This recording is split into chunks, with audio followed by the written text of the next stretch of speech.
기후테크는 단순한 기술이 아니라 지속가능한 미래를 위해 우리와 다음 세대의 삶을 지탱할 필수적인 산업입니다. 모두가 기후위기를 실감하고 있는 이때 기후테크에 집중하고 이를 키워나가는 일은 단순한 경제적 이익을 넘어 지구의 미래를 보호하는 중요한 발걸음이 될 것입니다.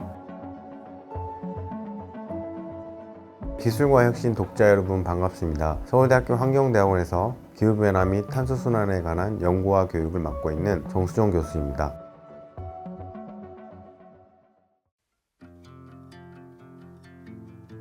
2024년 여름 우리는 어느 때보다 기후변화의 실체를 직접 체감하고 있습니다. 하늘에 구멍이라도 난 듯 며칠 동안 엄청난 양의 비가 쏟아지더니 비가 그치자마자 급격히 기온이 치솟았습니다. 최근 몇 년 사이 가장 강력한 폭염이 우리를 덮친 것입니다. 한국에서 가장 시원한 여름을 즐길 수 있다고 알려진 태백시에서조차 폭염경보가 발효될 정도였습니다. 도로의 아스팔트는 녹아내릴 듯 달아올랐고 거리에는 더위 때문에 사람들의 모습이 거의 보이지 않게 되었습니다. 이제는 그 어느 때보다도 진지하게 기후변화를 다뤄야 할 시점입니다. 더 이상 기후변화가 우리에게 치명적인 피해를 주지 않도록 우리는 가능한 모든 노력을 기울여야 합니다. 이 문제는 더 이상 미래의 이야기가 아닌 현재 우리가 직면하고 있는 긴급한 현실입니다. 그럼 기술과 혁신 독자 여러분께 이렇듯 성큼 다가온 기후변화 위기와 그 대응 방안으로 언급되는 기후테크를 자세히 소개해 드리겠습니다. 기후변화 대응에는 크게 두 가지 접근 방식이 있습니다. 첫째는 기후변화를 유발하는 원인을 통제하는 방식이고, 둘째는 기후변화로 인해 발생하는 피해를 줄이는 방식입니다. 우리는 전자를 기후변화 완화, 후자를 기후변화 적응이라고 부릅니다. 기후변화 완화에서 가장 중요한 것은 인간 활동으로 인한 온실가스 배출을 줄이는 것입니다. 즉, 인위적 요인을 억제하는 것이 핵심입니다. 2021년을 기준으로 보면 전 세계 평균 기온은 1850년 산업혁명 시기와 비교해 약 1.1도 상승했습니다. 이 중 이산화탄소가 약 0.8도, 메탄이 약 0.5도의 기온 상승을 유발했습니다. 여러 요인이 있겠지만 이렇듯 기후변화에 가장 큰 영향을 미친 두 가지 물질은 바로 이산화탄소와 메탄입니다. 인간의 활동으로 인해 이산화탄소 농도가 증가하여 의도치 않게 기후변화가 가속된 것이죠. 그렇다면 대기 중 이산화탄소가 이렇게 많이 증가한 이유는 무엇일까요? 바로 에너지 때문입니다. 인류는 에너지를 얻기 위해 엄청난 양의 화석 연료를 연소했고, 이를 통해 과학과 기술을 발전시키면서 현재의 문명을 이룰 수 있었습니다.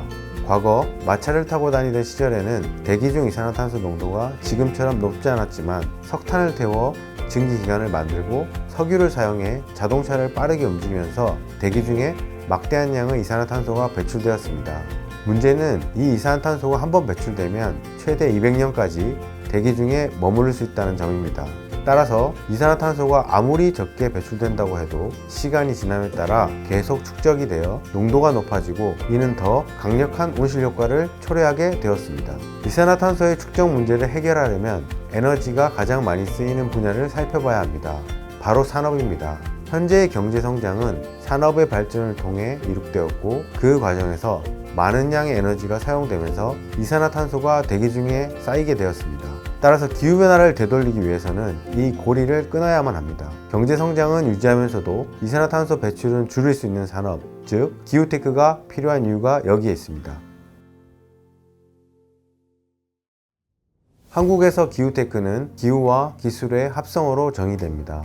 탄노기는 2023년 기후테크 육성안을 발표하면서 기후테크를 5대 분야로 나누는 분류 체계를 제시했습니다. 이 분류는 2024년 일부 개정되었으며 세부적으로 클린테크, 카본테크, 에코테크, 푸드테크, 지오테크로 구분됩니다.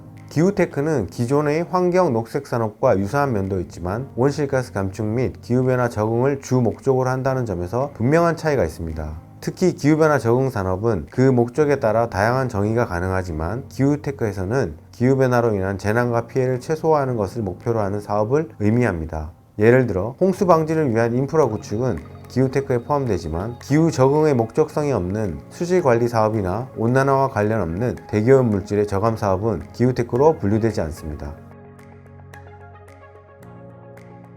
국내 기후테크 현황을 살펴보기 위해 서울대학교 기후테크센터에서 538개 기업의 정보를 조사하고 분석한 결과가 있습니다. 이 분석에는 온라인 기업의 데이터베이스, 국내 기후테크 관련 행사 참여 기업, 투자사 포트폴리오, 그리고 기후테크 관련 보고서 등이 활용되었습니다. 분석 결과를 살펴보면 글로벌 기후테크 분포와 마찬가지로 국내에서도 에너지 관련 분야인 클린테크에 가장 많은 기업이 집중되어 있습니다. 그러나 상대적으로 지오테크 기업은 적고 에코테크 기업이 많은 것으로 나타났습니다. 이는 에코테크가 다른 분야에 비해 진입 장벽이 낮고 국내에 여러 차례 있었던 친환경 열풍에 영향을 받았기 때문으로 추정됩니다. 반면 지오테크 분야의 기업 수가 적은 것은 국내에서 탄소 회계나 기후 리스크 등 기후 관련 법제화가 늦어지고 있기 때문이라고 볼 수 있습니다. 미국에서는 2024년 3월부터 SEC 기후 공시를 의무화하였고 유럽에서는 2023년 12월 EU ESRS를 승인한 것과 대조적입니다. 분석 결과에서 도출할 수 있는 또 다른 흥미로운 점은 클린테크에 대한 국내외의 차이입니다. 전 세계적으로는 재생에너지 관련 산업이 가장 발달했지만 국내 클린테크에서는 2차 전지나 연료전지 같은 에너지 저장 산업, 그리고 에너지 효율화 및 분산화와 관련된 에너지 신산업이 주로 성장했습니다. 또한 아시아의 특성을 반영하듯 카본테크 분야에서는 탈탄소화나 탄소 보집 기술보다는 모빌리티 분야가 더 발전한 모습을 보였습니다. 즉, 공정 전환이나 탄소 포집과 같이 중장기적인 투자가 필요한 카본테크나 재생에너지 분야는 국내에서 상대적으로 부진한 상황입니다. 이는 제조업이 중심인 한국에서 탄소 배출량과 에너지 사용량이 많은 구조적 특성과 맞물려 중요한 시사점을 제공합니다. 기후테크 산업은 이제 막 그 서막이 열렸다고 볼 수 있습니다. 아직 기후테크가 전 세계 주요 산업의 키워드로 성장하지는 않았지만 미국과 유럽, 중국 등에서 우위를 점하고 있습니다. 반면 한국은 이제 막 걸음마를 뗀 단계입니다. 기후테크는 전 세계에서 주요 산업 분야로 성장할 가능성이 큽니다. 미국과 유럽을 중심으로 IRA, 탄소 국경 조정제도, 기후공시 등 기후변화 대응을 위한 규제가 자리를 잡아가고 있기 때문입니다. 과거에는 기후변화 대응을 위한 기술들이 상업성이 없다는 이유로 연구실에만 묻혀 있었을지 모릅니다. 그러나 이제는 오랫동안 잠자고 있던 기술들이 상업화되고 큰 수익을 창출할 가능성이 커졌습니다. 더불어 인도태평양 경제 프레임워크와 같은 새로운 경제체제에서도 온실가스, 특히 메탄 감축을 위한 강력한 규제가 등장하고 있습니다. 청정에너지 활성화를 위한 논의도 활발히 진행되고 있습니다. 결국 기후테크는 현재의 IT 산업처럼 세상을 변화시키는 주요 산업으로 자리 잡을 가능성이 높다고 할 수 있습니다.